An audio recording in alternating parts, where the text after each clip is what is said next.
नमस्कार, हिमाचल समाचार में आपका स्वागत है। आज के मुख्य समाचार। मुख्यमंत्री ने सड़क सुरक्षा के लिए 27 पुलिस मोटरसाइकिलों को झंडी दिखाकर किया रवाना। राज्य एकल खिड़की स्वीकृति एवं अनुश्रवण प्राधिकरण की बैठक मुख्यमंत्री की अध्यक्षता में आयोजित। 883 करोड़ रुपए निवेश की 25 परियोजना प्रस्तावों को मंजूरी। ड्राइंग शिक्षक प्रतिनिधिमंडल ने परीक्षा परिणाम की घोषणा पर मुख्यमंत्री का किया आभार व्यक्त। मुख्यमंत्री ने नई दिल्ली रेलवे स्टेशन पर भगदड़ में लोगों की मृत्यु पर किया शोक व्यक्त। स्वर्ण जयंती आश्रय योजना से हर जरूरतमंद को मिल रहा अपना आशियाना। और अब समाचार विस्तार से।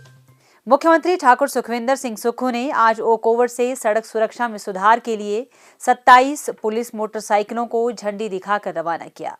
उन्होंने कहा कि इनमें से कांगड़ा जिला पुलिस को 14 और मंडी जिला पुलिस को 13 मोटरसाइकिलें दी जाएंगी। इसके अतिरिक्त शीघ्र ही शिमला, नूरपुर, मंडी और कांगड़ा पुलिस जिलों को बचाव कार्यों के लिए 42 चौपहिया वाहन, 14 इंटरसेप्टर वाहन और 10 रेस्क्यू वाहन उपलब्ध करवाए जाएंगे। इन 4 पुलिस जिलों के लिए 3,373 सड़क सुरक्षा उपकरणों की खरीद के लिए 90 करोड़ रुपए का बजट आवंटित किया गया है। अब तक पुलिस विभाग को 5 करोड़ 71 लाख रुपए की लागत से 1,200 से अधिक उपकरण प्रदान किए जा चुके हैं। शिमला में एकीकृत सड़क सुरक्षा प्रवर्तन प्रणाली स्थापित करने के लिए लगभग 60 करोड़ रुपए आवंटित किए गए हैं। इस प्रणाली को शिमला, कांगड़ा और मंडी जिलों में 450 से अधिक आर्टिफिशियल इंटेलिजेंस आधारित निगरानी कैमरों से जोड़ा जाएगा, जिससे राज्य में पुलिस बेहतर और सुचारू तरीके से यातायात नियमों की डिजिटल निगरानी कर सकेगी। इसके अलावा 34 करोड़ 66 लाख रुपए के अनुमानित व्यय के साथ एक सामूहिक कार्य योजना तैयार की गई है। योजना के तहत शिमला जिला के 20% असुरक्षित संपर्क मार्ग नेटवर्क में सुधार सुनिश्चित किया जाएगा। लोक निर्माण विभाग और अन्य संबंधित विभाग इस पहल को प्रभावी ढंग से लागू करने में सहयोग प्रदान करेंगे। सड़क सुरक्षा जागरूकता के लिए राज्य के 7 जिलों में गुड सैमेरिटन लॉ जागरूकता कार्यक्रम सफलतापूर्वक चलाया जा रहा है। इस कार्यक्रम के तहत 300 से अधिक पुलिस और होमगार्ड कर्मियों को बुनियादी जीवन रक्षक तकनीकों में प्रशिक्षित किया गया है। इसके अतिरिक्त 200 से अधिक पुलिस अधिकारियों ने यातायात सुरक्षा प्रवर्तन और सड़क दुर्घटना जांच तकनीकों में प्रशिक्षण प्राप्त किया है। हिमाचल प्रदेश में लगभग 7,500 किलोमीटर लंबी सड़कों के लिए पहली बार अंतर्राष्ट्रीय सड़क मूल्यांकन कार्यक्रम सर्वेक्षण किया गया है। इस सर्वेक्षण के आधार पर सुरक्षा मानकों के अनुसार सड़कों का मूल्यांकन किया गया है। 3,200 करोड़ रुपए के अनुमानित निवेश के साथ 10 वर्षीय सुरक्षित सड़क निवेश योजना तैयार की गई है, जिसमें लोक निर्माण तथा परिवहन विभाग और अन्य संबंधित एजेंसियों को शामिल किया जाएगा। प्रदेश सरकार की नवीन पहलों के सकारात्मक परिणाम सामने आ रहे हैं, जिसके फलस्वरूप पिछले 2 वर्षों में सड़क दुर्घटनाओं और घायलों की संख्या में कमी दर्ज की गई है और हिमाचल प्रदेश में सड़क दुर्घटनाओं में 6.48% की कमी आई है। वर्ष 2023 में 2,253 दुर्घटनाएं दर्ज की गई थी, जबकि वर्ष 2024 में 2,107 सड़क दुर्घटनाएं दर्ज की गई। प्रदेश में सड़क दुर्घटनाओं में होने वाली मृत्यु दर में भी सुधार हुआ है। वर्ष 2023 में 892 मृत्यु दर्ज की गई, जबकि वर्ष 2024 में 806 मृत्यु दर्ज की गई। राज्य सरकार ने सड़क सुरक्षा को प्राथमिकता प्रदान करते हुए अनेक सुधारात्मक उपायों को लागू किया है, जिसके फलस्वरूप सकारात्मक परिणाम सामने आए हैं। मुख्यमंत्री ठाकुर सुखविंदर सिंह सुक्खू की अध्यक्षता में शनिवार को शिमला में राज्य एकल खिड़की स्वीकृति एवं अनुश्रवण प्राधिकरण की 30वीं बैठक आयोजित की गई। इस बैठक में नए औद्योगिक उद्यम स्थापित करने तथा मौजूदा इकाइयों के विस्तार के लिए 25 परियोजना प्रस्तावों को मंजूरी दी गई। लगभग 883 करोड़ 36 लाख रुपए के निवेश के इन प्रस्तावों से 2,830 लोगों के लिए रोजगार के अवसर सृजित होंगे। सरकार के यह प्रयास हिमाचल प्रदेश को निवेश के लिए सर्वाधिक पसंदीदा गंतव्य के रूप में स्थापित कर रहे हैं। पोस्ट कोड 980 ड्राइंग शिक्षकों के प्रतिनिधि मंडल ने शनिवार को शिमला में मुख्यमंत्री ठाकुर सुखविंदर सिंह सुक्खू से शिष्टाचार भेंट की। इस अवसर पर प्रतिनिधि मंडल ने प्रदेश मंत्रिमंडल द्वारा ड्राइंग शिक्षक पोस्ट कोड 980 के लंबित परिणाम घोषित करने के निर्णय के लिए मुख्यमंत्री का आभार व्यक्त किया। मुख्यमंत्री ठाकुर सुखविंदर सिंह सुक्खू ने नई दिल्ली रेलवे स्टेशन पर भीड़ के कारण हुई भगदड़ में लोगों की मृत्यु पर शोक व्यक्त किया है। अपने शोक संदेश में मुख्यमंत्री ने कहा कि भगदड़ में लोगों की मृत्यु की घटना दुखद है। उन्होंने घायलों के शीघ्र स्वास्थ्य लाभ की कामना की और ईश्वर से दिवंगत आत्माओं को शांति प्रदान करने तथा शोक संतप्त परिवारों के प्रति संवेदनाएं व्यक्त की हैं। प्रदेश सरकार की स्वर्ण जयंती आश्रय योजना गरीब और जरूरतमंद परिवारों के लिए किसी वरदान से कम नहीं है। यह योजना उन लोगों के लिए एक नई रोशनी लेकर आई है जिनका अपने पक्के घर का सपना कभी आर्थिक तंगी के कारण पूरा नहीं हो पाया था।